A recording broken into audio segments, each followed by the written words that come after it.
next black leader, I would tell us to found another organization. Not a church, not a mosque, not a synagogue. But I would try to ask us to found a new religion. Now, the first thing that you should say is, well, what we believe. First, you should believe in God. And then you should believe in yourself that you can actually connect with God again.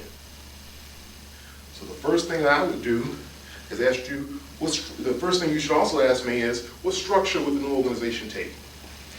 Well, we can look at historical models. We can look at how other people have done this when they were in situations of crisis and they wanted to reach out to God and get God involved in the workings of mankind. We want to move away, I think, from the Judeo-Christian model. I think we want to move away from the Islamic model. There's a lot of validity to those models, and those models are real historic. They have been around a long time. But the more we depend on them, it's like a self-handicap mechanism. The more we talk about Christianity, the more Christian we become, the more caught up in their way of thinking we become. Let's look at trying to find a model, an African model, that we can agree on. And if there isn't one, let's make one. They say, if you want to get into the Bible, they say Moses appointed 70 men. Maybe we could appoint 1,070 for all the African people there are. Maybe we could appoint 1,070. Maybe the rules were different from country to country and from region to region. The idea of Pan-Africanism or the belief in Pan-Africanism could be practiced differently in America than it was practiced in Tanzania, than it's practiced in Congo, than it's practiced in Haiti. We have a lot of options available to us.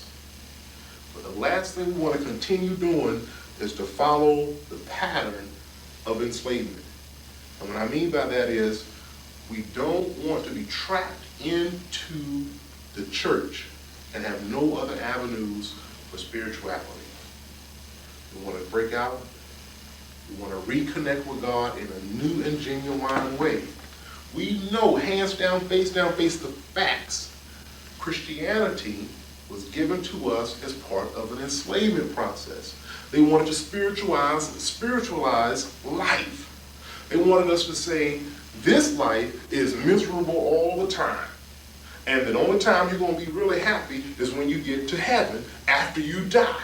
And the whole time they're preaching that message, they're sitting back enjoying this life immensely because you're working for free and miserable and unhappy. We know that was the biblical justification for slavery.